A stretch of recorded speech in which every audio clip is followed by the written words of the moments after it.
Yo, welcome back to the Packweight Show. We're here with our great friend, Matt Dowdle, aka Matthew Dean, aka the Nokateal, aka Half Jack Double Teal, aka Madala Mbijana. What's up, Matt? How are you today, bro?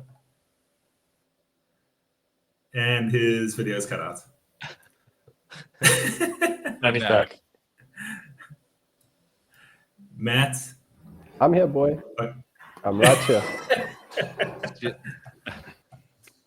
Byron, how you doing, Matt? Ready. Intro We good. Yeah, nice to see you guys. Been looking forward to this. Reconnecting with my boy Frankie and John. Sorry, I'm so bad at staying in touch in the traditional ways, but it makes today even more special to be with you. Your presence is always felt, Matt. Yeah, exactly. It's so good to have you here. Hey, my co-hosts, John, JQ, and Frankie. Good to see you brothers again. What's up, man? Yeah, so today we've got Matt, and him and I go way back. I believe I met him when he was 12 years old and I was 15, probably around 97. And yeah, with our homies Gaz and Justin and Ryan, we're pretty inseparable for a number of years. So it's very awesome to have you on the show. Welcome, brother. Thank you. Thank you. You only started to be my friend when I was 12. You knew me before that. You just didn't tolerate my presence at the skate park. I see. I seem to recall it had something to do with your first pair of wheels. You want to tell us what those were? Something to do with my obnoxious attitude and my rollerballs. Rollerballs. There it is. I think Matt's parents fell hook, line, and sinker for the Verimark commercial on TV showing how much better Roll at rollerballs 60 degrees. Roll on 60 degree. Yeah. Man, we got to find a picture of what those things look like. Flash in the pan rollerballs, but very soon after that, he was onto some. What were your first skates after that? Majestic 12s? Yeah, I went straight to Majestics. Wow. So I actually found, like, it was quite coincidental how I found Kyalami skate park, because my sister was doing horse riding must have been about 4 or 5 kilometers away, and I wasn't into it. It wasn't my thing. I just had to hang out there after school, and we would just explore what was like totally untouched felt bush. Like there was nothing there at all. And like one day we got super far away from the horse riding area, and we found like part of the Yukske River. And then the only ramp at Kyalami skate park was the 8-foot, I believe, that like really rusty brown 8-foot half pipe. And I saw someone from quite far away, like standing up on it and then like drop in and disappear. And me and my friend that I was with, we must have been 10, 11. We're like, whoa, like where'd that person go? What was that? And then we missioned, and I don't know if you guys remember, there was a weird rope bridge that crossed over that part of the Yukske. It wasn't even the part of the river right by the skate park. It was more by Larry's place, by the tennis courts. So then I went back, I was like, Mom, I saw some stuff. I saw some people doing some things. We got to drive there. We got to go round, because now it's like a 10K drive to go round by Kyalami skate park. And she took us to have a look. And then I was like, I had the rollerballs already. And I was like, this is where I'm bringing my rollerballs, Let's do this. Yeah. Were you surprised when there were no other rollerballers? That's you.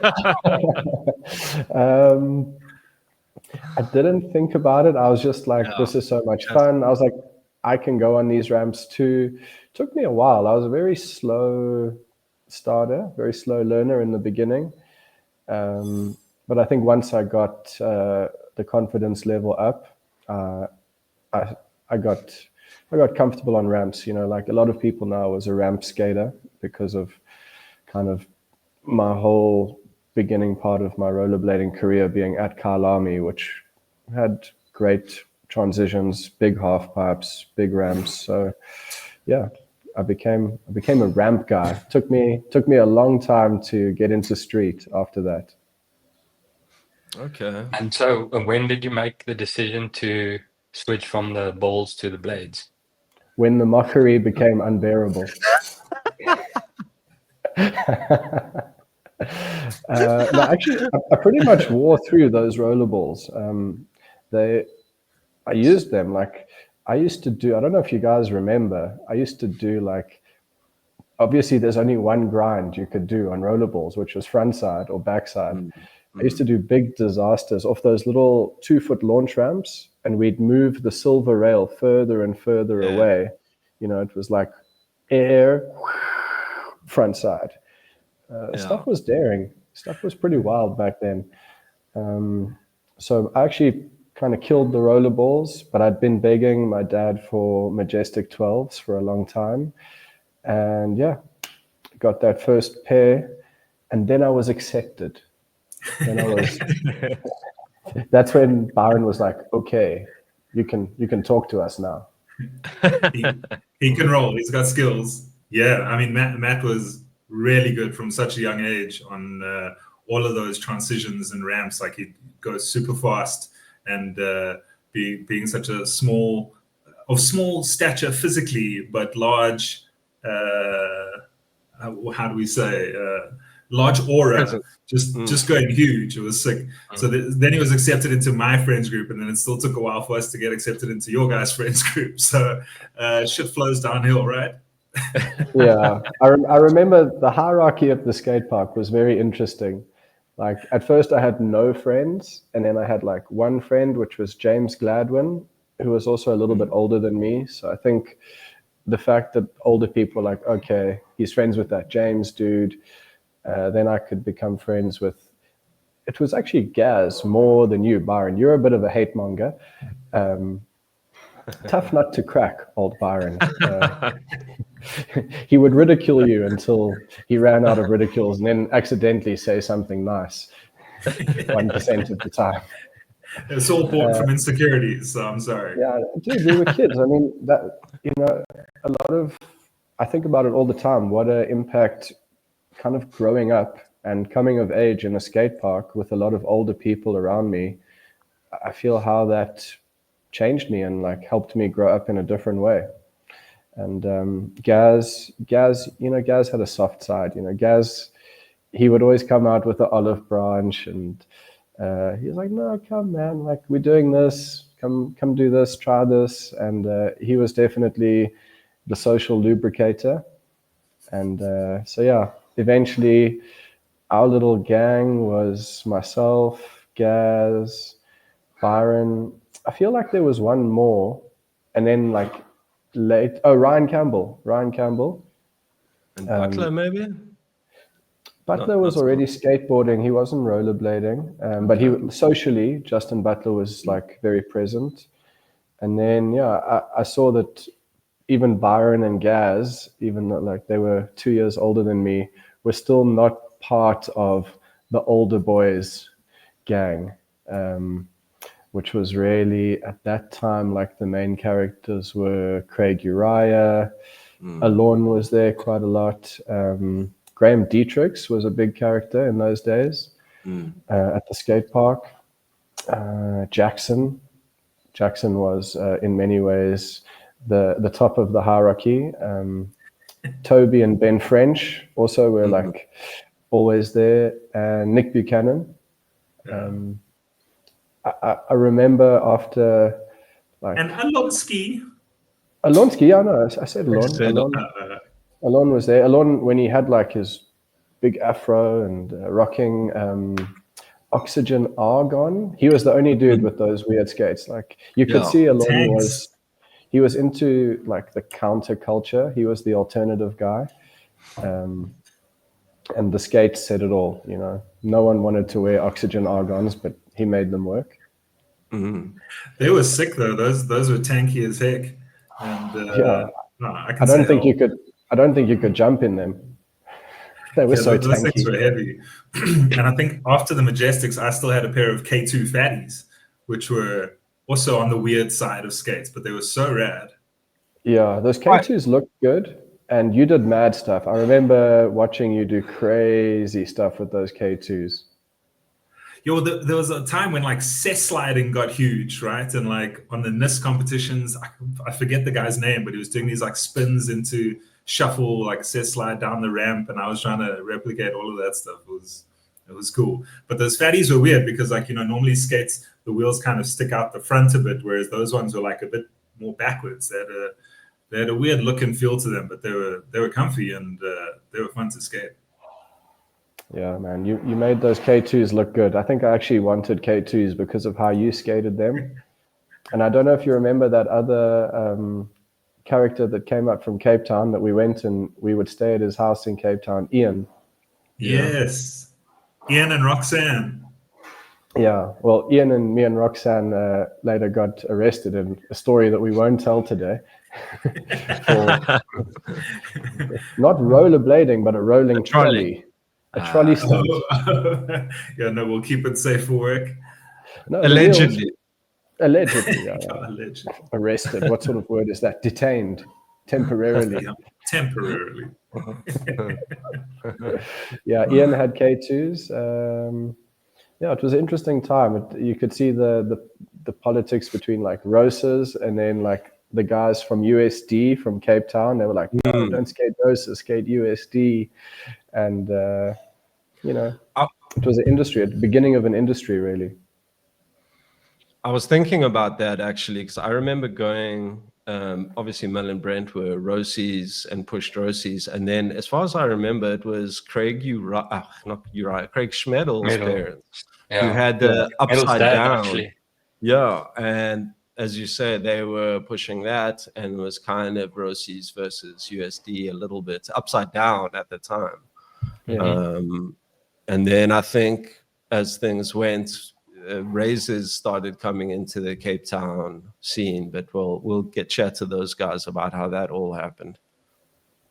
Yeah, but we were all on the Roces. We were very much. We knew where our bread was buttered. Skating at the exactly. Oh man, just having free access to the skate parks was huge for us because like we didn't have any money, and so just being able to skate for free at all of the different skate parks was amazing. But it's interesting you bring that up because I was actually thinking about that. Like, no wonder there was some kind of resentment because, we're based in Joburg and Mel and Brent are here and only sponsoring the Joburg guys. I mean, we were the best, to be honest. But at the time. But I'd imagine it probably rubbed the wrong way to be like, why is it only those guys in Joburg getting sponsored? But shout out to all the Cape Town crew. You dudes rule. You overtook the scene a bit later on, and we all ended up on razors and USD and rems. A couple of dudes had rems, which were cool.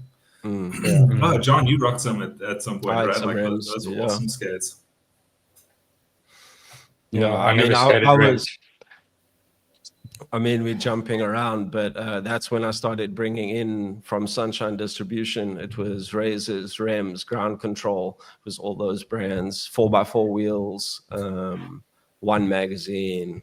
Used to bring in DVDs. Sick. But yeah, that's how that's filtered into Joburg eventually. And obviously Team Roces was also over by that time. Yeah, and I think you, in a way, were keeping that Joburg scene alive, John. Like Mel and Brent had kind of stepped out of it.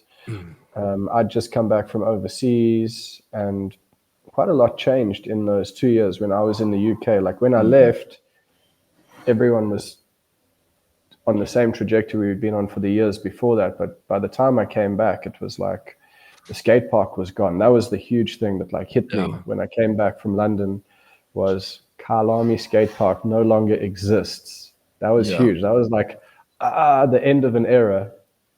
Yeah, that was honestly depressing. Like I remember being depressing.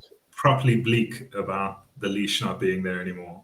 Yeah, the first thing I did was go there and try appeal to Larry and those people. They didn't want to hear about it. And then when I moved in with John, I started trying to open a negotiation with the people who had that. It was very Kyalami-ish, that skate park in Edenville. It was also, there was like a river you could walk to like 5 minutes away. Yeah. It was quite an oasis, like a nice place to hang out, and trying to see if we could build a proper skate park there. That never panned out. They wanted me to pay all this money and like finance it myself. And I was like 21 years old. So in the end, we just all started skating Monte Casino all the time. And streets. Yeah. We were filming at that time, pushing a lot of street skating. And I think because I had that spot and a lot of guys lived there over the years, it was a good meeting point for everyone close to town. Yeah, it was a good few years there. But that's jumping ahead a bit. It is. Where are we supposed to be in the timeline? Lead us, Byron. Lead us. It's freestyle, baby. It's always freestyle. Yeah, big shout out to Matt and his parents, and also to Hugo and whoever else has sent us photos. We really appreciate it. And we're going to jump into some old pictures over here. And this very first one has got Matt doing a topsoul at Boogaloos. What skates are those, Matt? That's my first pair of Majestics. Yeah, I love Boogaloos, hey. That was a nice box. Yeah, dude, everything, like Boogaloos was really an underrated park, but I think we outgrew it because it was primarily a skateboarder-built park. When I was young, I loved it, but then I think also the ramps at Kyalami got bigger and bigger and bigger over the years. And I think as the Kyalami ramps got bigger, Boogaloos started seeming like more of a place that wasn't exactly designed for us. But that mini ramp, whoa, bro, I learned so much on that mini ramp.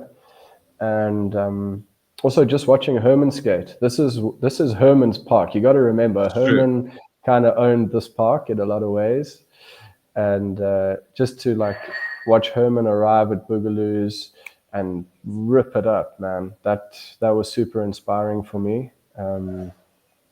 Yeah, so very fun. A lot of good memories at Boogaloos. East Rand Mall.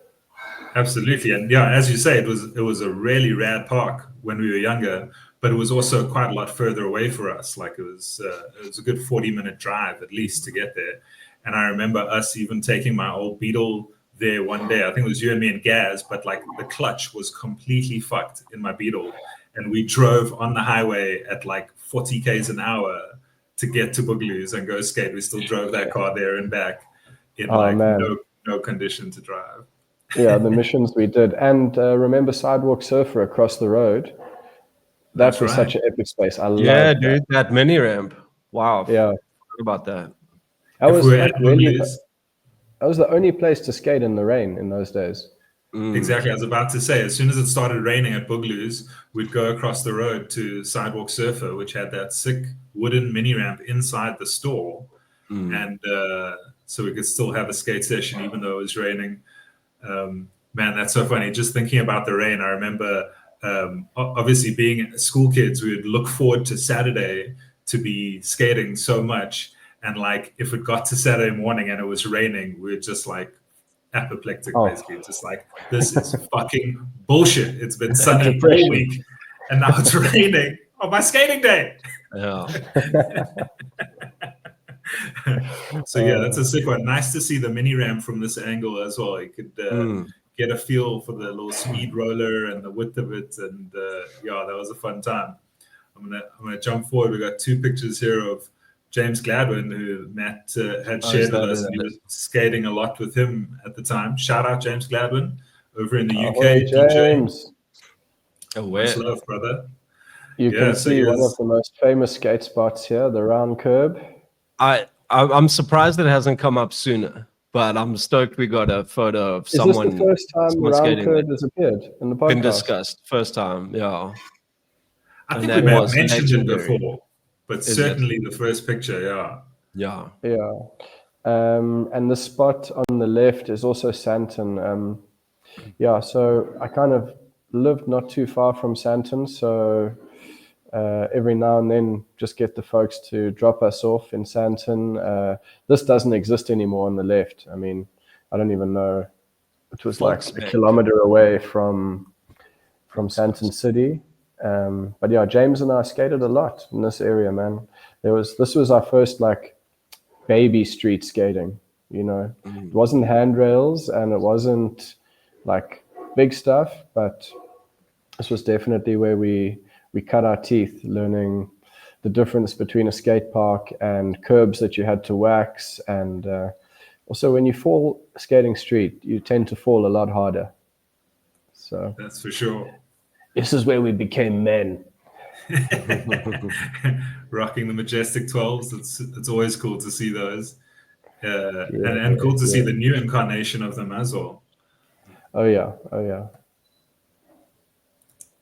Up next, we got some really old photos of the Kyalami skate park where you can still see the tennis court surfacing, and on the left, the weird little rail contraptions going on there. So many dudes on the tiniest little quarter pipe. I was going to say, look how busy it is, man. Yeah. This is when rollerblading was really like the fastest growing sport in the world. I think this was 96, eh? It must be 96 or 97 latest. Right. Yeah. Do you guys remember Herman's pants that he used to make? Insanity pants. That's what I was wearing with the stripe. Yeah. It's like an actual triangle. Because Senate had the ultra wides with that stripe as well. So must have. Oh, really? I don't know about the Senates, but I remember Herman just used to put a stripe on like mad baggy jeans, and a lot of people. This might have been before the ultra wides. I mean, I think Herman and Toby were inspirations for everyone. Like, I remember trying to sew my own shit as well. I made like a couple of wallets and pants out of materials, and I mean, we're just all so eager to like have skating gear or have some baggier pants and fit those massive knee pads underneath. And Boys of London jeans, those were the shit. Like, massive, that was me. Massive.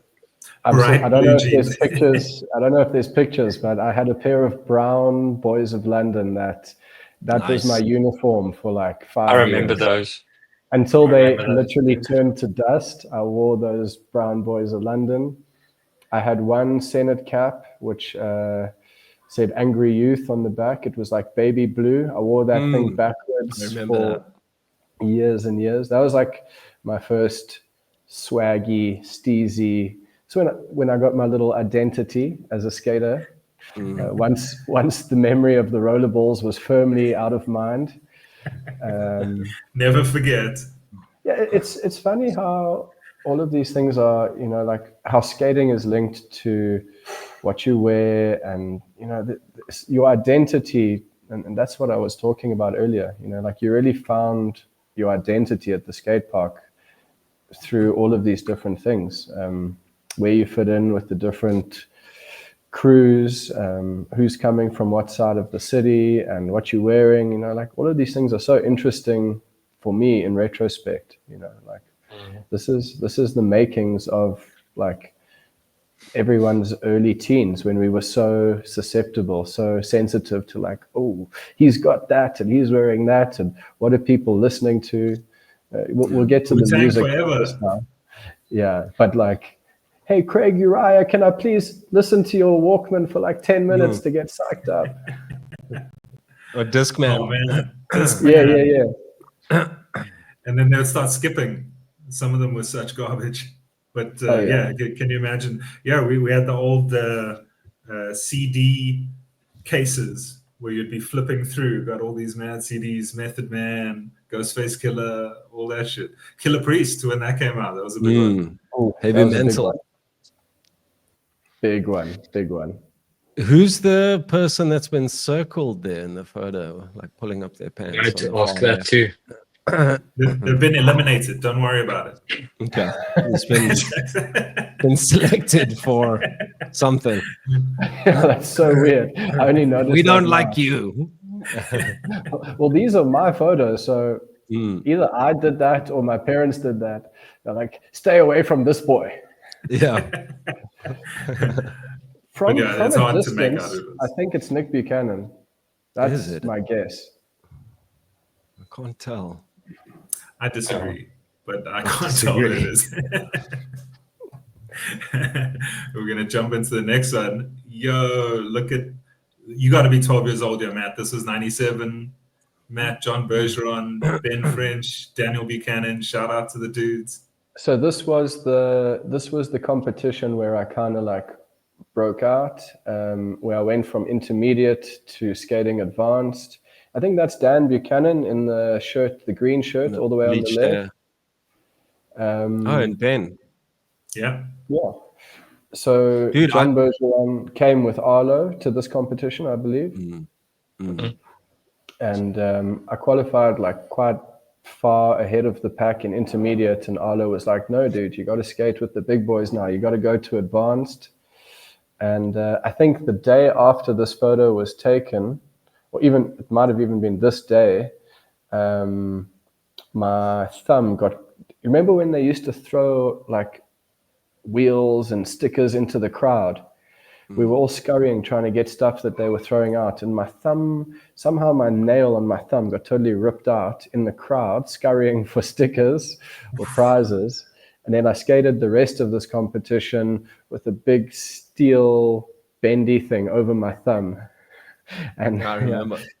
It was quite a mission, but yeah, I think I might have even, I came like 5th or 6th in advanced, coming up from intermediate. So for me, I was like, this is amazing. That's huge. Dude, you're a child here. Like, I don't know.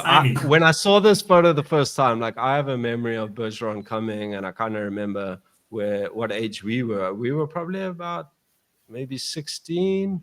What do you guys say? Right about 16 or 17. And seeing maybe. you, I realized, whoa, Matt was probably a child with us there. 12, so well done. Pre-puberty. Yeah. I mean, but dude. And we were talking about like how small the industry was, and you couldn't really get gear, and a lot of us made our own stuff. That's a Scribe t-shirt that I'm wearing, but I did a heat transfer at like a Postnet or something. So I found, I think they scanned that Scribe logo out of a Daily Bread magazine, and I was like, can you get this thing from this magazine onto a shirt? And they were like, yes, we can. For 10 Rand, we can do that. Just bring your own shirt. That is sick. That's so cool. And this is from the same competition where Cliff beat out Bergeron in the advanced comp, and Craig Uriah. Do you guys remember how hectic John Bergeron was? Yeah. No, machine. They used to call him computer robot or something. Yeah. Arlo created that whole company based on this guy. Yeah. And he was an absolute killer. Like we haven't seen someone skate with such power, speed, like man strength. Yeah. And now when I look at this, that ODB track. Now when I look at this, he looks like a kid too. That's what's crazy. Like, yeah, true. Yeah. He was probably only 19. Look how much stauncher he is compared to Cliff and Uriah. Yeah. Yeah. He had a sick style, and it was. I remember him taking off his shirt after one of his runs, and then still jumping up and doing a spinning kick onto like a tree branch or something. I was like, whoa, this dude is. Don't mess with John Bergeron. He could skateboard as well. Still beat him, guys. Just remember that. He was really good at skateboarding. Yeah, he could air the big fun box on a skateboard, grind the grind box. He was just as just as good, but very pretty damn good skateboarder. Yeah. A memory with Bergeron that I have. I think we were wearing. Well, I had one of the first Roll One shirts. It was just a bit of embroidery on the back, and it was yellow. And we were down by the river with Bergeron, which was quite a big deal, going down to the river to have a little 420 break. And just afterwards, a wasp flew up the shirt thinking I'm a giant sunflower or something. Stung the shit out of my back like multiple times. And obviously fresh off the blunts, it was just... And trying to be cool with John Bergeron, yes. I ripped my shirt off. I'm surprised I didn't jump in the river. But yeah, I distinctly remember that. The Gen Zs would call that a trauma, my friend. That's a trauma you went through. That's so rough. There were some nasty wasps down there at Kyalami. I think I caught one on the ear. It sat on my ear and fucking stung the shit out of it. It was not a pleasant time. So I feel Kyalami was in the wild, boys. Yeah, it was pretty undeveloped at that time. That's a cool picture. Yeah, here we've got the legend Arlo Arlo signing that Eisenberg. shirt. There's B in the background. And I mean, years later, your son being named Arlo, and looking at this, it's just what a full circle sort of moment. Tell us about that, Matt. Well, my dad, there was 1 or 2 pictures of me and Arlo, or like hanging out, doing stuff on this trip. And my dad had these pictures up in his pharmacy for years. And I think for some reason, Arlo was just like a really approachable guy, nice guy. He pushed me into skating advanced. He was very giving with like advice, and he was just cool, man. Like, like my mom chatted to him, and the next time he came, he's like, "How's your mom?" I was like, "You remember my mom's name?" Like, no way. Like, Arlo Eisenberg knows who I am. He was just like, it was amazing. What a down-to-earth guy. And in these days, he still ripped it. Like, he was definitely a lot older than us, but he still skated super good in these days. And even when he came back to Cape Town 2 or 3 years later, big impact on my life. I did name my son Arlo because I feel a bit disconnected from these years. I think all of us feel a little bit like this was so long ago, like we're not even the same people anymore. But I wanted to try and keep that connection to that part of my life. And I want my son to grow up and say, well, why do I have this name? Then I can tell these stories again, and hopefully he can watch this podcast and have a laugh, and realize he's part of a lineage and part of something that was a big deal for me in those days.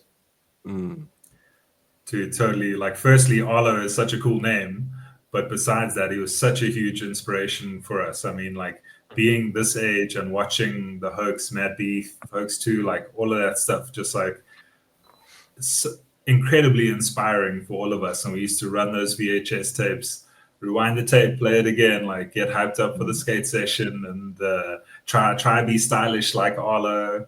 Try and make it look cool. It's not just about what you're doing; it's how you do it as well.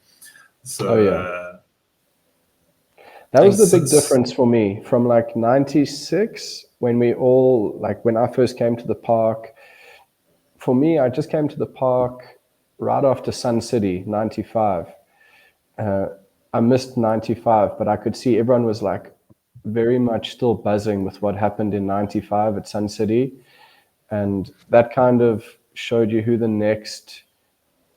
top people were going to be. Like Toby won it. I think Ryan Campbell did really well in that competition. On street, I think Herman won or did well in the vert in 95. So when I arrived at the skate park in 96, these guys were like minor celebrities. It was like, whoa, these are the guys who killed it in Sun City. So you got to like treat them with respect at the park. And just a very interesting time, man. But for me, what it was is like style. In 95, 96, 97, people were trying to do tricks, trying to learn how to do tricks. But that very quickly pivoted into, it's not what tricks you're doing, it's how you do them. And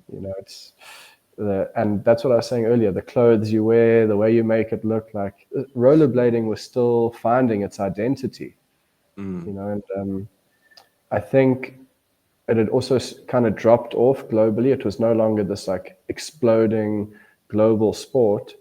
So, and the rivalry with skateboarding was getting very strong at that time. So it was like, we weren't just trying to do stuff, we were trying to show how we did it and what made us cooler, or at least as cool as what was the thing of the time.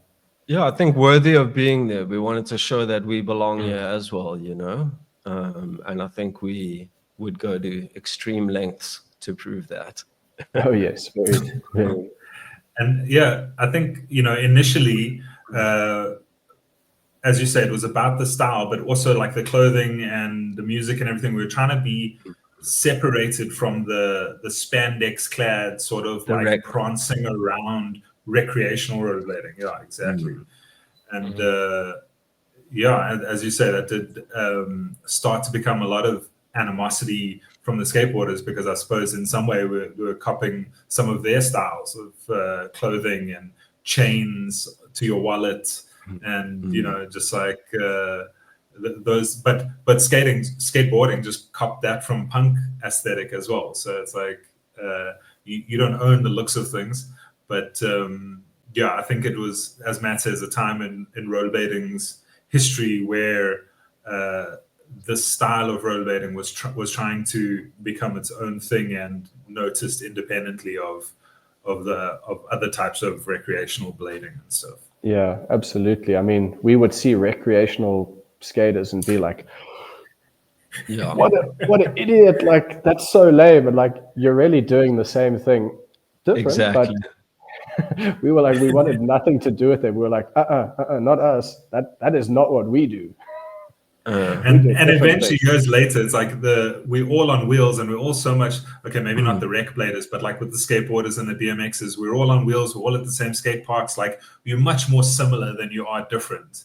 So like the little civil wars between those cultures kind of died out, and we were all like doing the same shows and getting paid for the same stuff, and drinking and smoking and being at the same parties. Like we were always at the same parties with the skateboarding guys. Like shout out to Brendan, Grant Lewis, Neil Hughes, rest in peace. Like those homies, you know, we used to be out partying with them in Joburg in the middle of the night. Yeah. So, and I'll never forget when we would go, the first few times we went street skating in town, and then you would see like there's a huge gang of BMXers at one spot, a huge gang of skateboarders at another spot. And no one wanted to get too close, but there was like an unspoken respect. Like they would move on and we would go to the next spot, and it was kind of like it would just travel around. Yeah, exactly. We literally skated and rode all the same spots. So I think they got surprised when they started to see us popping up at those spots, because they'd been hitting those spots for a couple of years already before we did. And then they were like, okay, these guys are here. They also kill it. Like they're doing stuff. And I think what was interesting is we would come with a big crew, you know, like 4 or 5 cars full of guys. There definitely wasn't room for them to try push us out of a spot or intimidate us. We were like, boom. We're here now. This is the beginning of pack weight, you know. This is when we would arrive with the pack. We had the weight behind us. We were like, you want to do what? Can you move out the way? Good pressure. Come on, boy.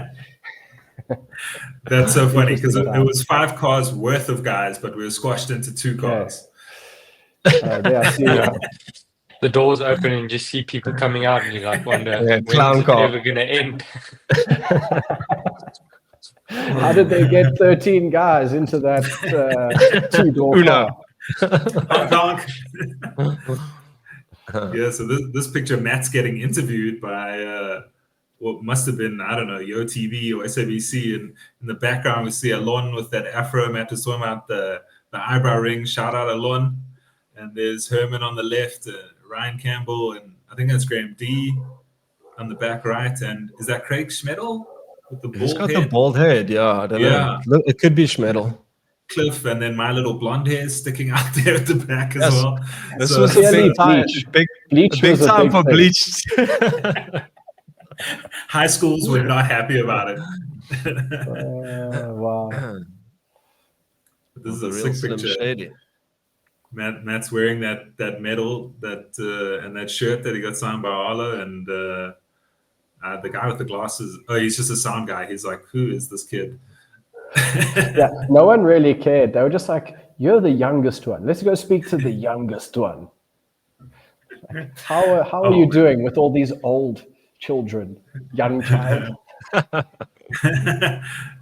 Alon's just looking at me like, this kid's already got a big head, man.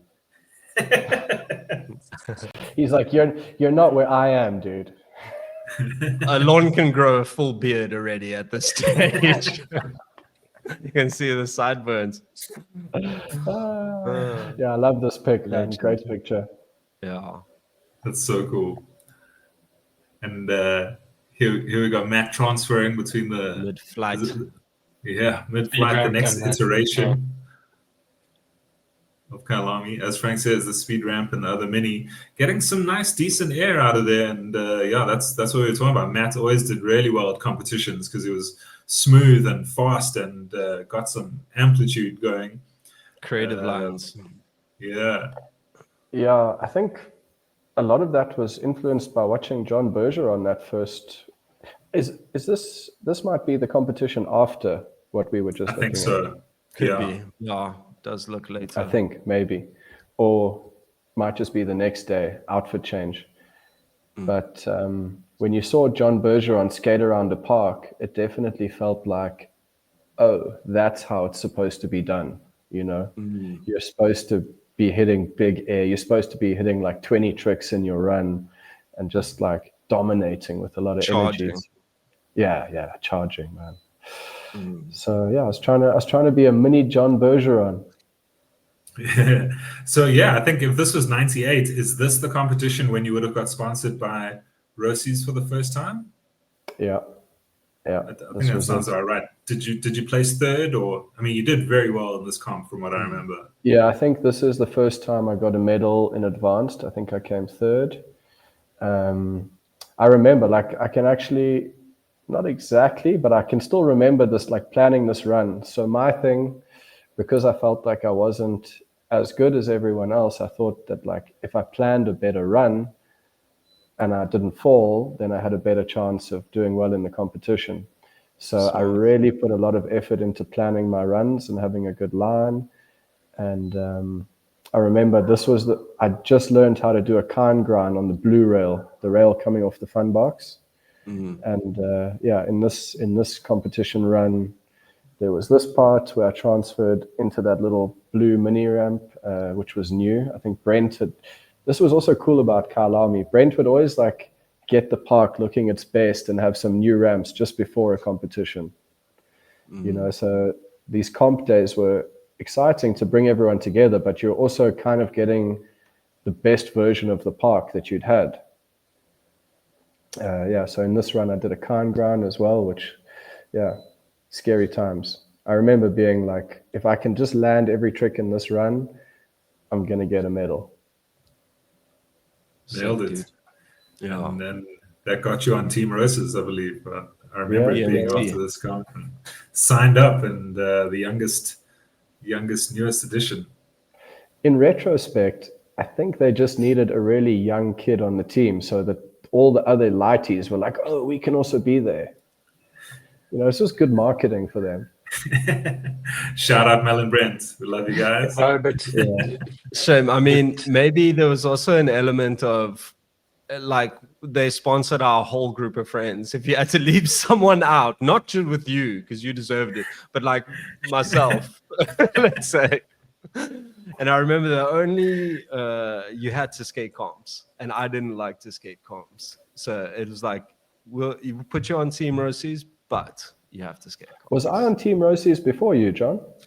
I think I got on Garrett and I got on the following year. I think we got on at the same time, and I think I was in mid-trick. Was it you? That and was me, 99. Frankie?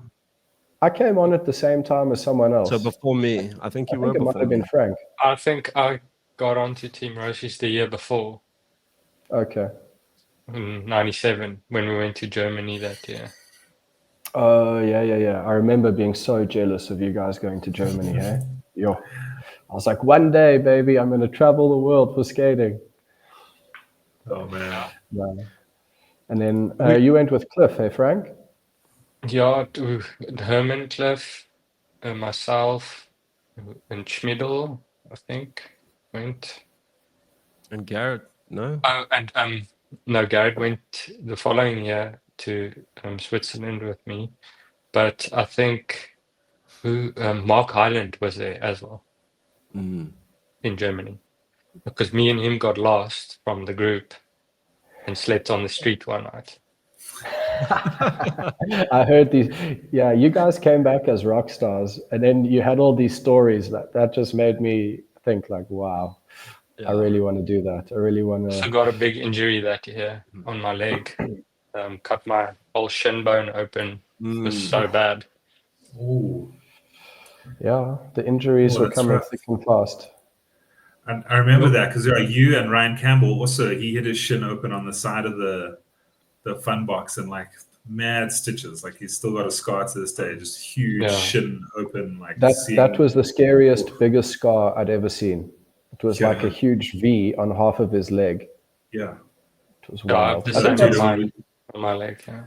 I think that's why Ryan kind of got less active in rollerblading after that. I think that injury kind of got him up here, and then he transitioned into skateboarding not too far after that.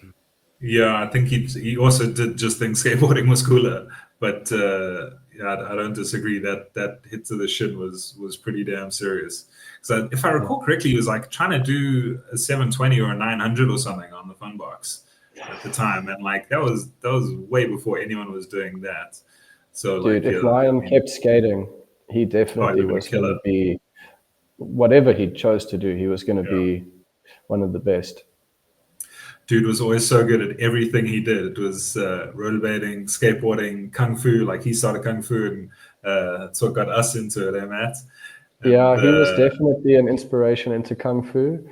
And I remember you and him started playing guitar at the same time. Oh, yeah.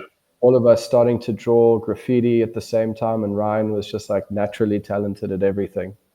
He was really, really good at everything. And shout out Campbell. He studied to be a doctor for fucking years and years and years after school, and he's doing that now over in Canada with his wife and 2 boys. His boys are already like 13 and 10, I think. So it's wow. Yeah, shout out Campbell, miss you, dude. Boy, Ryan. This picture is super interesting. I mean, Matt, that is big air for a 13-year-old. Like that is a huge that grab 360. Yeah, do you guys remember when that grab, like it didn't exist, and then it was like it was the only thing to do? Hey, what grab was that? And then it was everything. It was that grab. But cross grabs started to come in as well. Exactly. Oh yeah, there was like a cross that grab. Parallel. Do you know parallel grab? Yes. Yeah. That's funny. To demonstrate. Dude, please do. Actually, demonstrate the difference between a mute and a that grab. Because no, I can't. My headphones are not even that long. I thought you were going to say your hips weren't warm enough. Sorry, did you hear the part of this podcast where we spoke about half-hour warm-ups? It was in the pre-roll. But what really placed this picture for me, and I only noticed it just now, is the Spawn movie adverts in the background. Like rollerblading was so popular, they somehow managed to get sponsors from all of these shops and Dickies and Capri-Sun and the fucking Spawn movie from New Metro or Stick Kinnick or whoever was playing that. And like that distinctly puts it at 98 for me. Is that your dad's green Jetta in the background, Matt? That's my dad's green Jetta, which later became my first car. And I think that car on the right, I have a feeling it was Murray's dad's car. I don't know if you remember, he used to come pick us up from Sandton City in that white BM. Such a sick beamer. Yeah, no, I love this picture, man. That is huge air, honestly. Like that's bigger than I ever went on a fun box. It's so sick. That is why you got on Team Roces, bro, because you were skating really well, bro. Like, look at that. I mean, that is it feels good just to look at this picture, just to like think about how that felt at that time. Like, hey man, that was as good as it got, floating up there. What a feeling. That's why we're all here, boys. That's why we're here. That's the thing of beauty. And I think it's similar, or maybe a year before, but I think those white Majestic Cliff absolutely tweaking that 360 Kung Lao. Liu Kang? Some kind of Mortal Kombat reference. Yeah, Kang, I think. Absolute styles. Shout out Cliff. Whoever's watching, if you haven't watched episode 3 with Cliff, check it out. The Majestic Filly. It was a good one, and shout out Cliff. What a picture. Ninja. So thanks to your mom and dad or whoever took this picture. It really turned out great. Yeah, I think my dad was shooting a lot of these. I remember he had a Nikon with quite a big lens. It's funny, like you don't think about the pictures at the time. You're just a kid trying so hard to skate and not hurt yourself and be cool. And behind the scenes, a lot of our parents were just like doing little things that parents do. And now, however many years later, how long has it been? Like 25 years for me? More, 27 years. Jeez. It's really amazing that these pictures exist, man. So I'm so happy we found these. That's so cool, yeah. Well. Shout out to your parents. Check the way. Do you guys remember the way we used to like make sure you had to tuck the pants onto the back of the Majestics? So they didn't go under the wheels. Yeah, you had to like tuck and clip. It mustn't go too much, but it has to be there. Like, I don't know. The style was such a integral part already. And Cliff was definitely one of the style icons of the day. For sure. I remember if you wore something that maybe it felt good when you first put it on, but then you leave the house and you're out skating and you're not feeling good in it, your whole day skating is ruined. Like you just can't get there. It's like, I'm circling it, but I'm not in it, you know? I know exactly what you mean. I'll never forget one of the street comps in Cape Town. I just had the wrong pants on, man. Nothing worked that day. It was just not like so close, but to an outsider looking in, they were like, "Dude, you look cool. Like you look like you always look." Good, and you're like, "No, something feels different. 2% off here."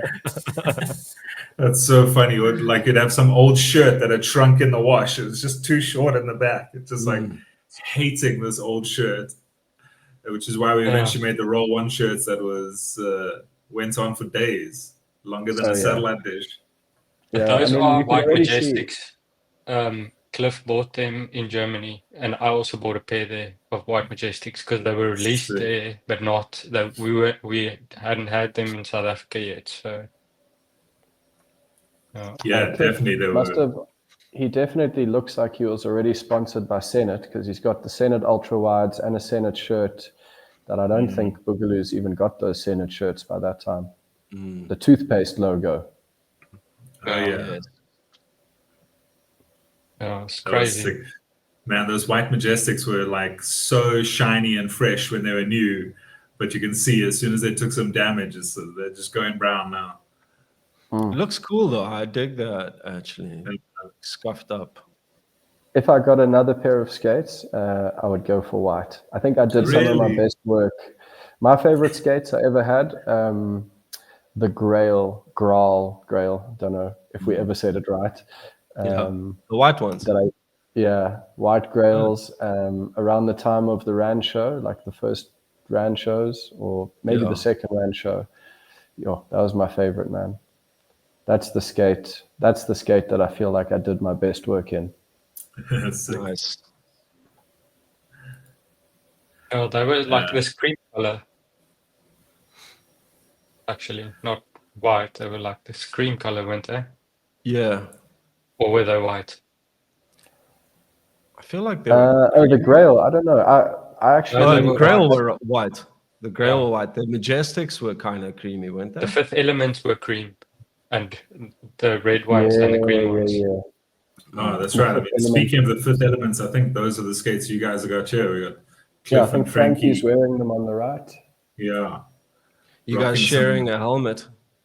I remember you used to do that. Like, dude, I don't have a helmet. Let me use yours for the run. Drenched in someone else's sweat. I also never really had my own. Nothing better than putting on someone else's drenched, hot, sweaty helmet. Love it. Oh, disgusting. I like you just wear the helmet for that 1 minute. The entire rest of the time, you're yeah. But I think these must have both been 540s with the looks that safety grabs.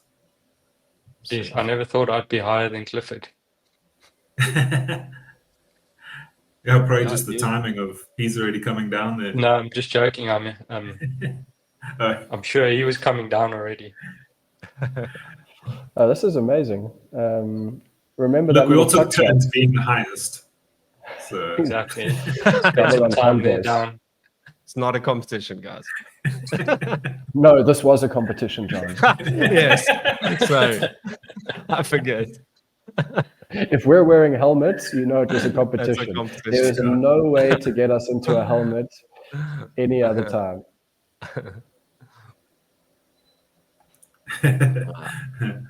Jumping a step There's backwards. the white Majestics. There we go, the white Park. Majestics. Shout out Graham Jackson with the Talk Soul. And there's Matt, Nick, Craig Uriah, and someone else I don't recognize. But you can see how young Matt is, how small he was there. That's not Grant Dietrichs. And I think Arlo came with. We took them street skating, and this is one of the spots we took them to. Yeah. This was my first handrail I ever did. Wow. Oh, yes.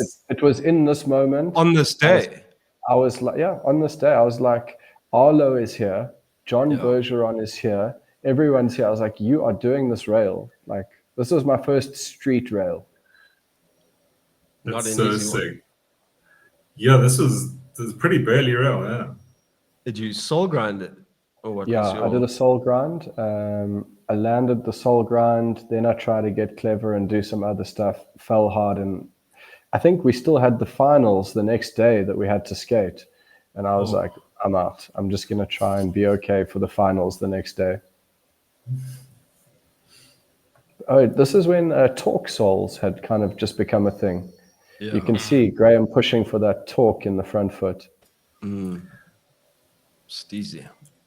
Nice. Maybe even before they were called talks. Like I remember after you guys came back from Germany, it was Farfanugans with the new things. Yeah. Like we were all trying to do the farfs. And then so we were doing like farf soles. I think we were calling them like, I don't know. Yeah, the name hadn't even like, it wasn't even a legit name yet. It only became Talk Soul later when people got irritated with having to say farf soul. Like that doesn't roll off the tongue. That's not a good name. What does that even mean? Shout out. My boy. Look at that face of joy on that new motorbike. So that on the left is Gazza at 16 years old. Just got his birthday present from his pop. Shout out Glenn Cartwright. There he is on the motorbike. And my funny story from this night. Were you there with us, Matt? I'm not sure. What happened this night? Maybe. So we take the motorbike onto the tennis court. So Gaz's dad has a tennis court. And he's like, cool, B, you want to try it? Like, go a little bit forward and fall over. Like, literally drop his brand new bike on its side on the tennis court. Is that like a 125 or what? Yeah. Yeah. It's a 125 Yamaha. And then it's a big bike for a kid. Big bike for a 16-year-old. Yeah. I remember Gaz driving me from this house in Fairlands to Kyalami skatepark. I only went with him once on the highway. Dude, I was so scared. My Lord. And Gaz could ride it, man. He was like a pro. He was like, we're going to go fast now. You're going to hold on tight. You're going to turn together. He gave me a little pep talk and he was like, don't freak out. And I was freaking out the whole way from his house. I think by the time I got to Kyalami skate park, I had no adrenaline left for the actual skate session. I was just like, we made it. We're alive. The whole time I was on the back, I was like, this is hectic. I somehow don't think you're wearing a motorcycle helmet. Like maybe you're wearing a rollerblading helmet or probably. Yeah, which makes it 10 times scarier because the wind's just hitting you in the face the whole way. Yeah. No, I remember I also at one point got a ride on the back of his bike from Kyalami to my house in Bryanston. and wearing a little rollerblading helmet, and like it's much more scary to be on the back of a motorbike than to actually be riding it. But that's pretty wild times. I mean, oh, that's kind of crazy. This is hitting me right in the feels, boy. Yeah, you can see that smile, and what a legend of a friend. The next pick, we got a back royale he was doing in the red. Are those the red Fifth Elements, I think? Yeah. Actually, I remember that jersey better than anything. I swear this same helmet has been in almost every photo. This is the same helmet. This is the comp helmet that everyone wore. It is the magical blue helmet. There was only like 2 helmets, apparently, in the whole skate park we had to share. But I remember this was, at one point, a yellow... I think it was a Senate hoodie or like some other cool brand. And then I think Cliff chopped off the sleeves. And then this was one of those garments that got swapped and traded. Like at one point I had it, Gaz got it from Clifford. I remember Gaz actually trading it with Cliff for some other shirts. And look how good this guy looks, man. Look at that style. Styling. Yeah, that's an awesome one. Yeah, he had a unique style, eh? Yeah, definitely. And this was a couple of years after that, I think, because I think now we're rocking the kutais. This is kutai. Skate session. At, Crawford in Sandton. That's right. There's a Vega there as well. Crawford and Vega, the colleges, and big old parking lots, and Gaz's signature mistrial. Every time I go skate to this day, I'll have to do a mistrial, and just remember. And you can just barely make out Matt standing there on the left. Oh yeah. Oh, that's awesome. So I never liked this spot. It was my least favorite street spot. There was a good shuffle pad close to there. Something that we used to. This is around the time when we started to learn how to do spinning slides. That was good. But no, these rails used to scare me. I took a couple of big falls here. Not one of my favorites. It was awkward. It was like an awkward spot. But we I never think got I kicked out. skated it, but it looks pretty rad. Yeah, Gaz made it work. That's quite a big air, man. Yeah. And there are a couple of videos somewhere of you and Graham Howard and Toby, as you say, spinning shuffles on that curb and shuffle pad, for lack of a better word. So this must have been 2000, around 2000, 2001 even. Because 2001, this is the picture we're discussing on another part of Gaz's 18th birthday. And the night where we all became adults. Everyone's trying to get a peek. I wish we had the other photo. Like there is a photo that exists of exactly what everyone was looking at, which was Gaz stripped down to his boxers on the floor getting branded by Gigi the stripper. No, not a real brand, a lipstick brand. Oh yeah. Not flaying his flesh off his buttocks, but. And this picture makes me laugh so much. Garrett's face on the left, and whoever's covering their mouth, and Morgan and John and Herman's reactions. Is Cam McBeth, Nicholas Bamu. Is that Toby in between John and Morgan? Yeah. Look at Herman in the back there. Nick looks like he's about to devour a tasty treat. Nick looks like he's looking at a rack of ribs.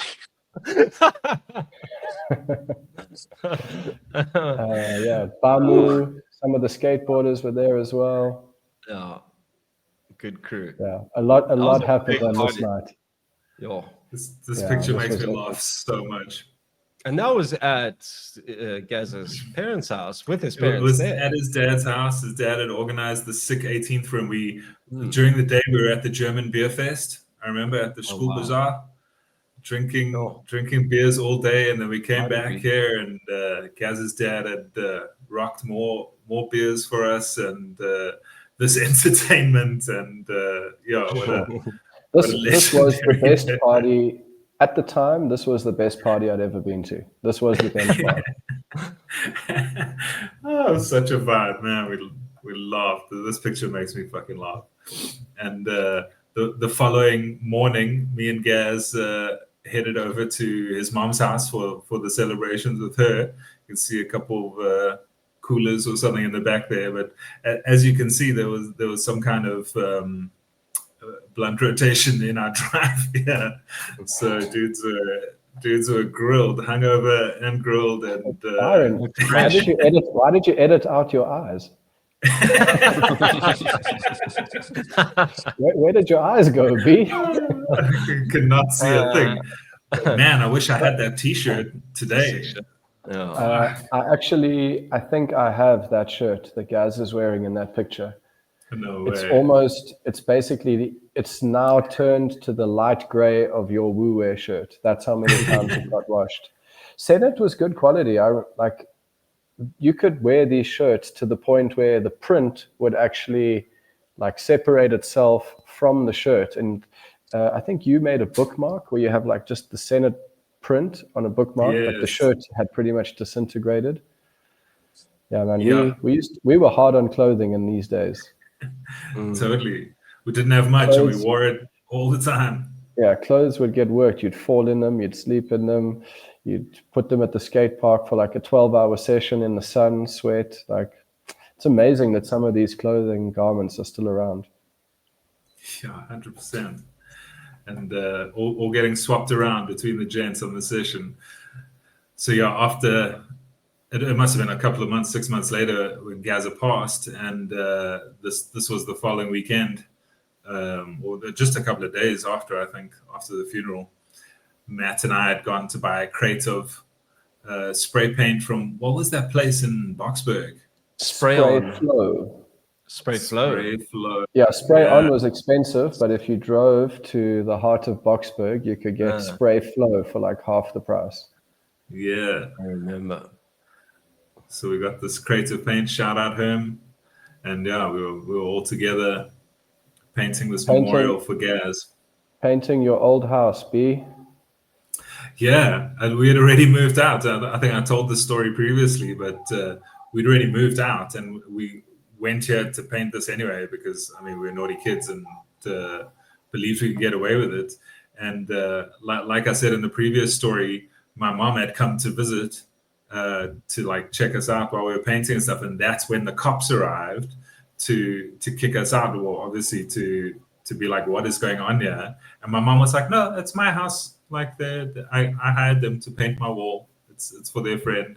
And so like the serendipity of that happening at the exact right time, like it was a blessing because we got to finish up the wall. And then the next picture is quite cool because it shows a lot more of what we did. JT was there. Shout out Justin King. He painted one of these. Yeah. That GRC in the Wu-Tang logo is so sick. Well, that's the tattoo that Byron designed for Gaz. That I think Gaz got it. Gaz got it tattooed. Going to Randburg waterfront with Gaz to get that GRC Wu-Tang put on his arm. I was already dating Lenore. I think Lenore drove us there, and I was so proud of Gaz. He took that. Hey, I was like, dude, you just you got it right here on the arm. You just got tatted up and you took it like a man. So sick. I mean, definitely the first one out of a bunch of us, maybe except Jackson, to get a tattoo. Oh yeah, but Jackson had the worst tattoo. His first tattoo. It was like that weird little sun thing on the back. Like a tramp stamp. No, I wasn't going to say the word.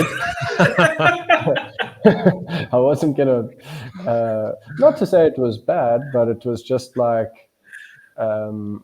let's just say Gaz was the first one of our friends who got like a serious tattoo. I feel like Herman had one as well, but I'm not sure. Probably. Probably. But Storm was already covered by this stage.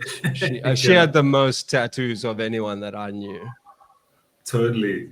Yo, shout out Storm. That's wild. Drizzle. Totally forgot about that. Oh, where?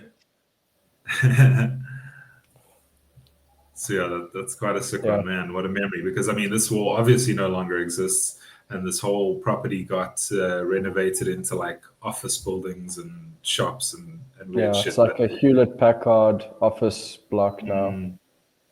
But man, I mean, I remember because we had to sell this house for financial reasons, and we moved. And like at the time, I was like, man, in the future, I would have loved to like buy back this house and go move there. It was such a sick property, and like 2 acres of garden and swimming pool, and just like it's probably worth too much. So, like, there's no way. You and Gaz both learned how to drive a car in the garden of this house. That's exactly right. I'd forgotten about that. That same Beetle we were talking about. Gaz couldn't drive a car, but he could drive a motorbike. And you were like, no, dude, it's the same. The clutch is just here.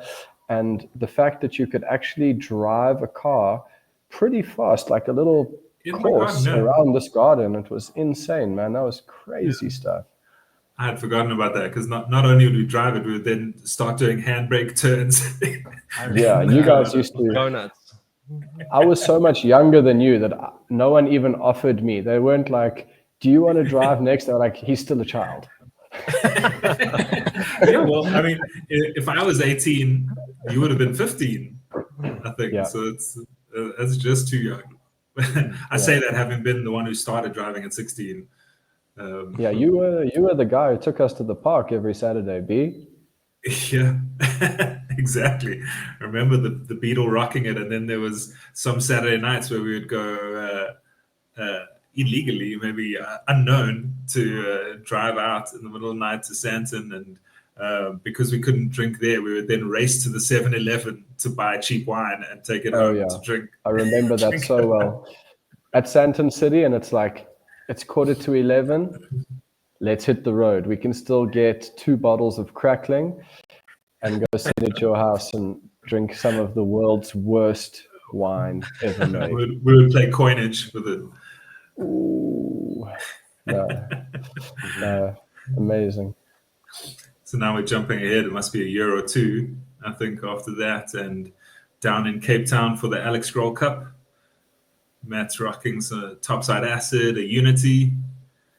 Yeah, backside Unity. I remember I still am. If I was going to skate now, if I was going to do any grinds, Unities. I would just do Unities. That would be me. This rail is long, hey? Look how big this rail is, guys. No, for sure. A huge rail. Yeah, and the box on the other side, it's both massive. Yeah, this is like when the Cape Town guys really started to step up and get super good. I'll never forget watching Earl on this rail, Earl Abrams. Shout out Earl. Do you remember there was a guy who came, I think he was Spanish or Portuguese? Dude, I was going to mention him. Marco or something like that. He did a fast slide. Back talk that ledge as well, but standing up, leaning down, like nothing. Supercomputer robot. Hitting that supercomputer robot pose. That was good. But I mean, that just shows you guys used to come from all over the world to the Alex Grohl. It became there was a girl that came on the international calendar. Yeah, there was a girl that came to one of these comps and she broke a leg. And I think I connected with her in the UK. She was from the UK. Nice. And I didn't know that it was her, but she told me the story, and then the memory came back of her injured in the park, and they had to take her out. And shame, man. I think I know who you're talking about, Frank, because when I came to London, you introduced me to a lot of the people at the PlayStation Park in London. Yeah. There's quite a lot of good skaters there, a lot of good girl skaters. Do you remember going on street sessions in London, Frank? Yeah. On those days when there would be like 50 skaters. That was also like really an interesting time. Yeah, I was just there a few weeks ago. There's no street in London anymore. Everything has steel knob, or it's outlawed. Really? Crazy. You're not going to skate anything. And it's got cameras everywhere, mad surveillance. But this is, I think maybe the following year, but shout out to the crew here, Chris, Steve. No, so this has actually jumped quite far. I was already back from London now. Oh, really? Yeah. I remember this was like a weird day where we invited a couple of people after the comp to come and chill, and we didn't invite Tristan, but he arrived, and we were like, no, you can't come upstairs. Oh no, it was bad. Villain origin story. We were not nice people all the time. True. It takes two. We were teenagers, man. I mean, actually, I might have been 20 here. Actually, I think I was just. I was gonna say we were probably mid-20s, but yeah, You good guys, crew. I think we had just started sponsoring Chris van der Merwe and Roll One. Oh yeah, Chris has got that Roll One He's shirt. got the Roll One shirt on, and yeah, that was a sick hang. Neil van der Volt. Shout out Neil. This was epic. the This was legends. great. The goons. That's so funny. I knew it was you, Matt, and I still thought it was Steve Craig. That's my Me bad. too, bro. At first, I thought it was Steve Craig. I don't know why. It's the expression. The doppelgangers in the hat. Shout out Chris. Oh man. So I think this is London, right, Matt? As you were talking about. Yeah. That's when at Tesco. Oh, wasn't that at Tesco Rail? No. I can't remember where, but I do remember it was a very difficult rail to get to the bottom of. You know those rails that are like that shiny chrome that actually just don't slide? Yeah, this is when I was still trying to get used to, after like whatever 10 years on Roces. This was my first pair, apart from the rollerballs. This is my first pair of non-Roces that I'd ever had, and it took me a long time to get used to these razors. These are still the razors I have now.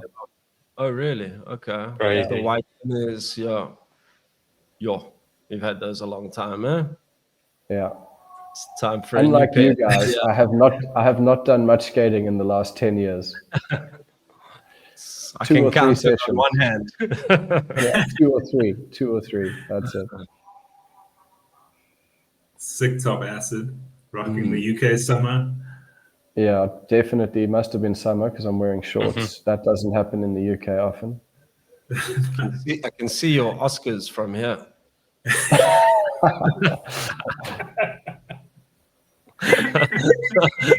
Wait, you need a side profile.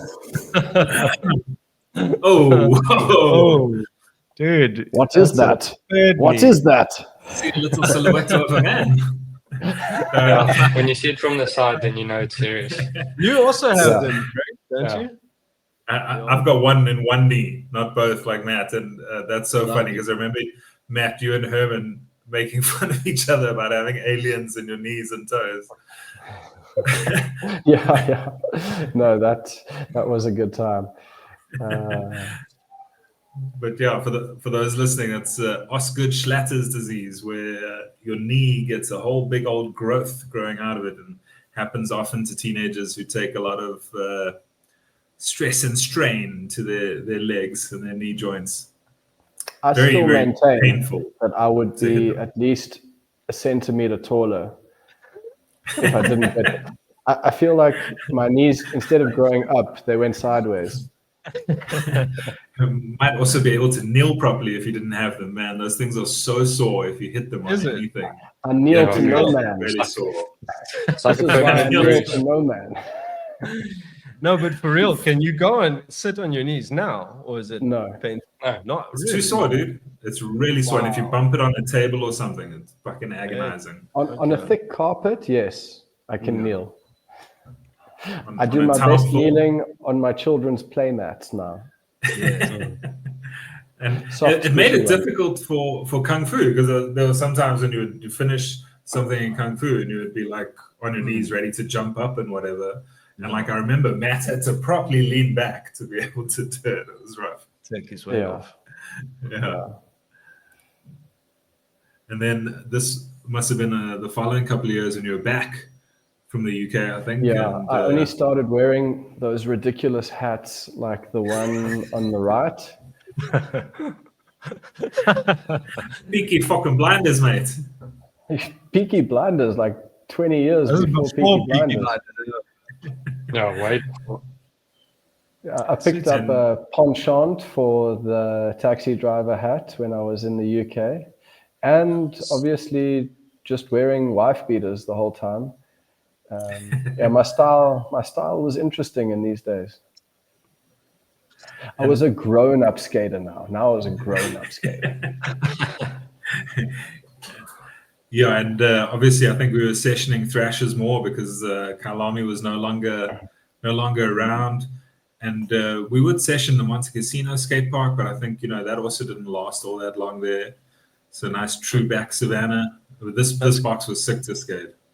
And that's Chris Engelbrecht in the K2 shirt. That's right. Shout out Chris Engelbrecht. I think this was a comp there.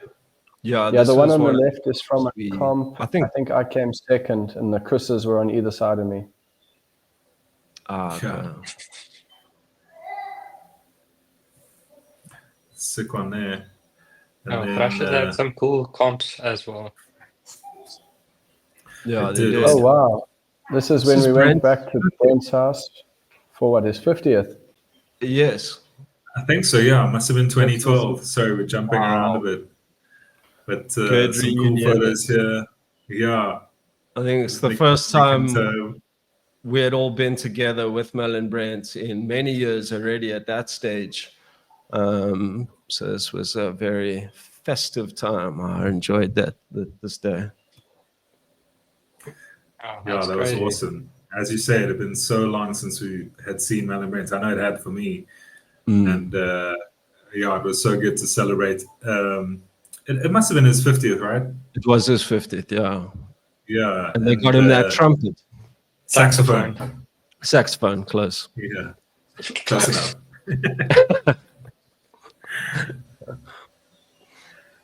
So I think Brett even, I think he just started playing it, but he got really good at it. Oh man, that's cool. Sax. Hopefully get to chat to him soon. Yeah, we got to do that. And so back at Thrashers, one of the night sessions. Mike's muted.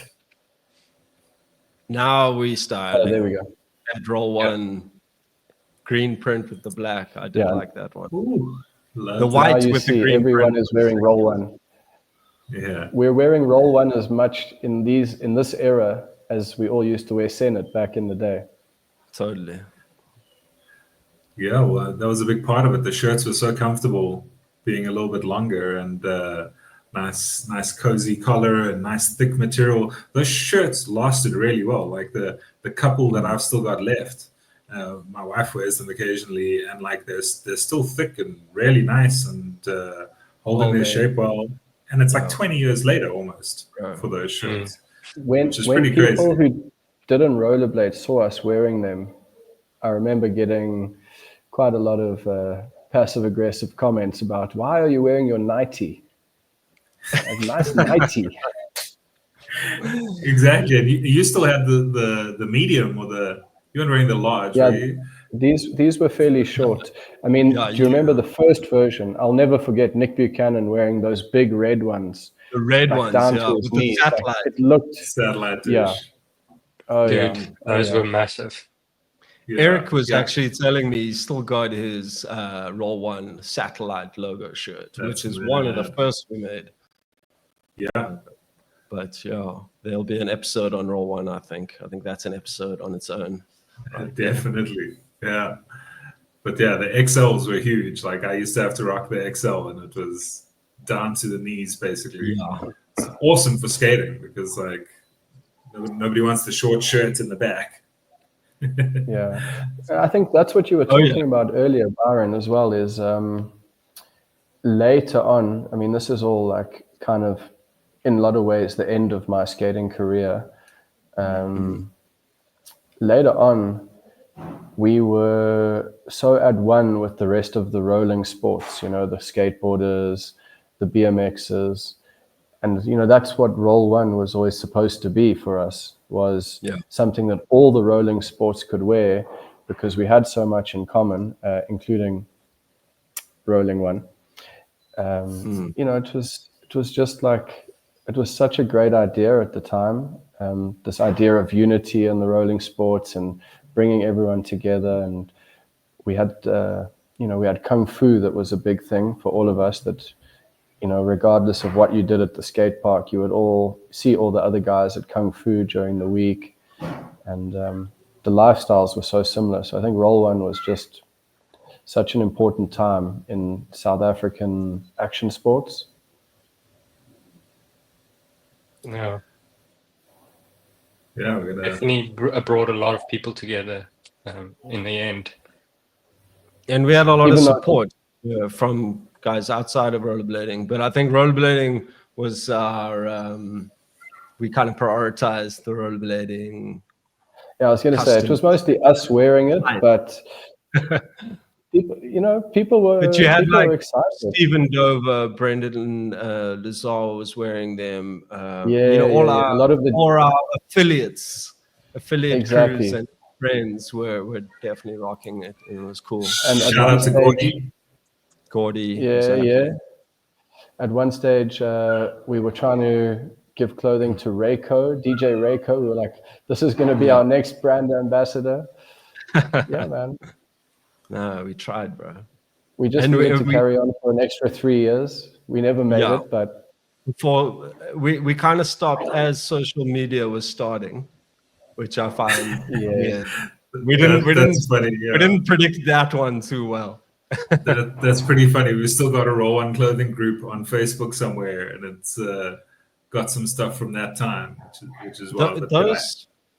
Sorry, I don't want to go too much into Roll One now, but the shoots that we did with Simon, right? Was his name Matt? I think you were quite good buddies. I organized those shoots, man.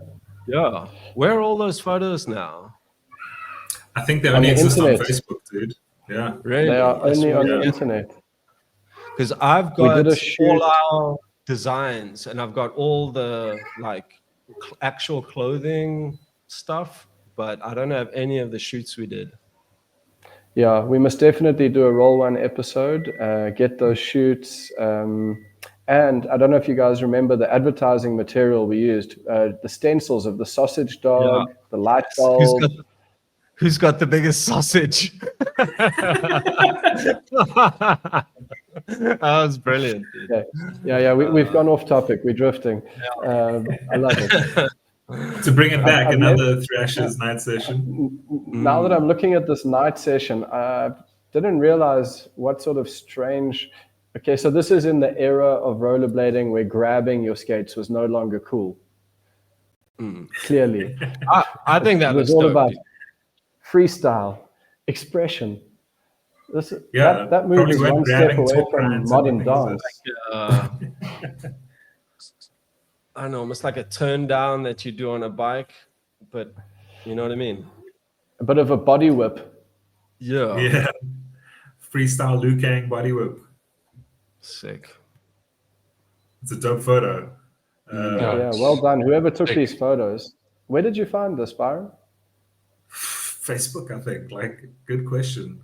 I know Hugo and Sebastian had sent us a ton of the old Fishbrain photos, and that's actually making me think of what was his name? Blaine. I think Blaine Wakeford. Shout out Blaine. But I think whoever was shooting this had to have a big flash. Yeah. Someone had some decent gear for these photos. Yeah, they turned out really great in the night. So that's pretty awesome. And speaking of Monte Cassino, sick. We got a couple of shots from here. Matt's rocking the front faff, full torque. Is that a sweat or no? Is that a sweat stance or is he? It's a sweat, but I never did sweat stance. I'm telling you, this is like This is the only picture of a sweat stance you'll ever see me do. This must have been a game of Pop a Trick or something. Yeah, that's what I was thinking. To play a lot on that rail. Yeah, I loved this rail, man. This rail, I learned so many tricks. I mean, Monte Casino was our spot after Kyalami skatepark closed. The Friday night It's session. the only option almost, yeah. Yeah. Oh, what a time, man. I remember this so well. Nice wall I like ride. that front talk. Sure. I'm quite impressed that my knees could actually do that. Yeah, that's stick style, bro. Both of those. Yeah. Dope. Oh, I'm glad you found these, Byron. Thank you, man. You're making me look good out here. I do my best. Oh, that's actually also a Roll One vest, by the way. Remember when we made the vests with the tiny little... That's right. It was almost our toothpaste. We kind of had a toothpaste logo at one point. The green R and the white one. I Nick? remember we were quite stoked. We were quite stoked because we had been struggling to make a logo for a long time. And then Nick did come up with that symbol for the R1. There it is. Booyah. White boys throwing up gang signs. Don't do that in the hood. Trying not to be a cliche my whole life. So yeah, Monty didn't last too long, and this must have been a party of definitely at John's house. Yeah, I think this was my 28th birthday because we had the spit braai. I see Brendan in the back there handling the spit. But, Brendan, descendant, the braai master. Himself. Chula, shout out to Chula. Shivas was doing hot laps in this photo, I remember. Yeah, I miss her, man. Yes, it was a lucky time there in the Grove. Yeah. Wow, Alex Flacco still had the long Jesus hair. Long hair. Kenneth, shout outs. Shout out Kensington. Hey. But yeah, the hot laps that Shivas used to do around your spot was so funny. And man, like initially, I really didn't like Shivas. I think, as you know, chowed through some of my hoodie or something, chowed through all of your mattresses. But yeah, that dog grew on me a lot. She was so sweet. Oh, man, yeah. She was a part of everyone's lives at this house. Oh, yeah. Cool. Oh, yeah. Rest in peace, Shivas. Love you, girl. Hey. Oh, man. And, one of the many pit bulls, good pit bulls we had in our crew in the years. Yeah, it was her, then Champ shortly after, or around about the same time as her. Alex had his dogs already, and then Champ came from those dogs. Yeah, they were all related. I'm pretty sure all these dogs were. I think we all used to get them from. And then our dodgy friends in Bears Valley. Yeah, that's where Shivas came from. She was the runt of the litter that Keith actually took her on, but she became mine. And then Garrett had Charlie, obviously, who Shivas kind of raised a little bit as well. And Maverick, obviously. But yeah, this was fresh. I was fresh from London. I can see by the clothes I'm wearing. I just got back from London. which puts it around 2006 or 7, I think. 2006, yeah. Yeah. Yeah. I think I came back the year after that from London. Yeah, Frank, you stayed in London for a year illegally, if I remember. Not to put anything weird on the internet. Allegedly, it was only 6 months. We missed you. We missed you during that time. Did they give you grief when you left, Frank? I was so lucky, bro. They were checking everyone's passports, obviously, at this certain spot. Checkpoint. And I acted like I was a tourist, and I had my backpack, and I walked around just looking at everything. And someone was like, "Hey, you over there, you." And I was like, "Oh shit, I hope they don't see me." And then I just scurried off, and they left me because they were so busy with all the other people, and I didn't get checked. But a friend of mine got checked, and they stabbed his passport, and he, I think, is not allowed to go to London ever again. Or Yeah, or I at think it's like least 10 years. It might be 10 years yeah. or something like that. Yo. Or to the UK. He's not allowed to go to the UK for 10 years. We were It's rebels. crazy. The rebellious streak was very strong in those days. Anti-authoritarian. I have another friend totally. that actually just stayed there, and he's now a citizen. Oh wow! He never came back. Married an English broad. Yeah, but I think he could apply. I think once you've lived there for a certain amount of years, even if you don't have a passport or anything, you can apply for citizenship, and then he just did that and stayed on. Amazing. Nice. Well, I think we're down to the last slide, which is not actually showing up right now.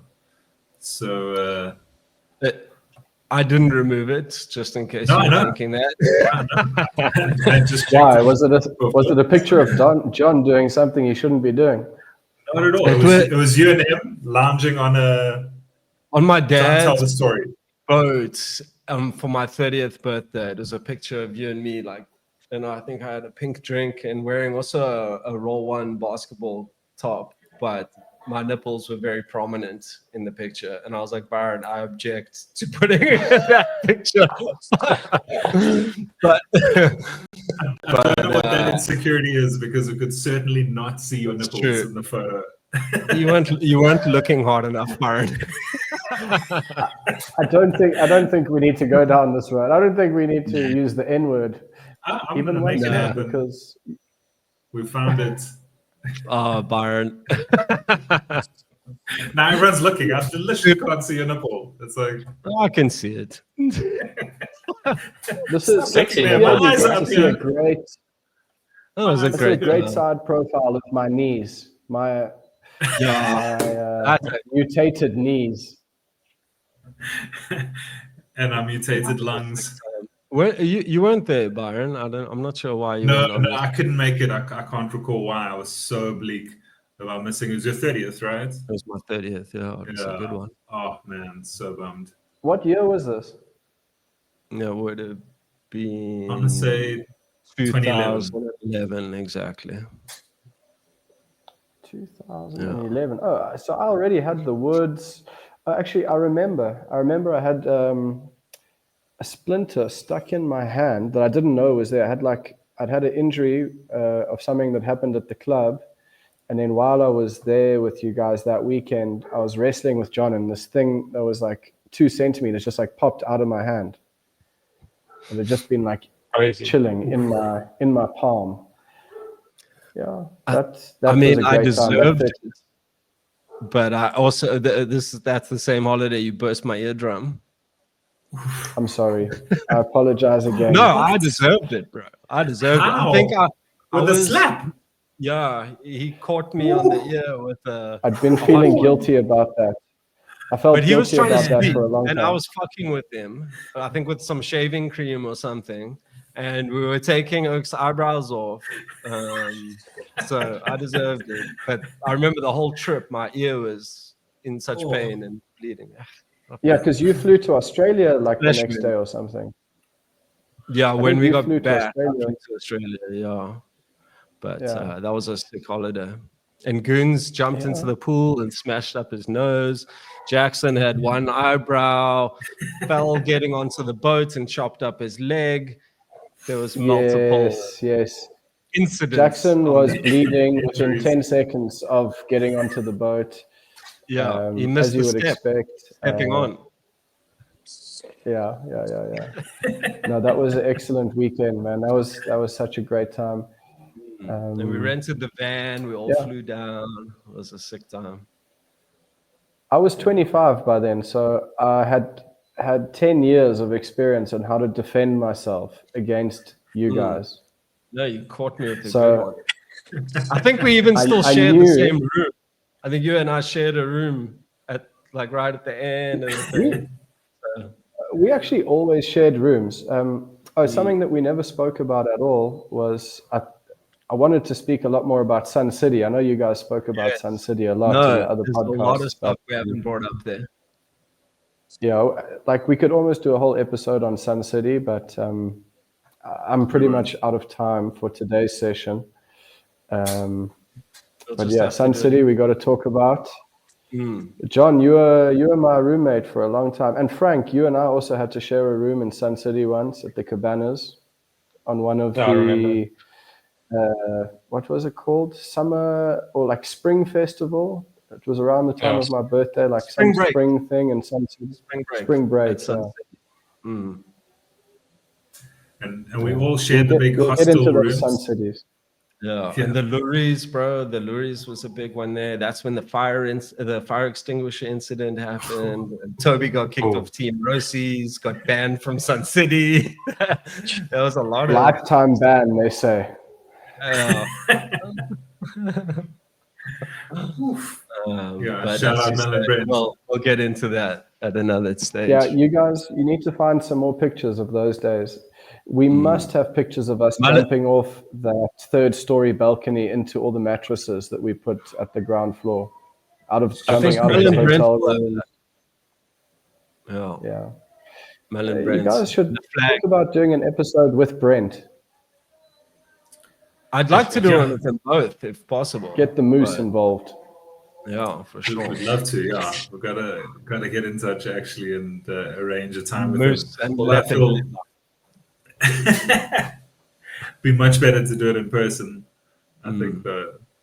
Yeah, that was the weekend of where Graham Jackson stepped up from being like a hero to a legend.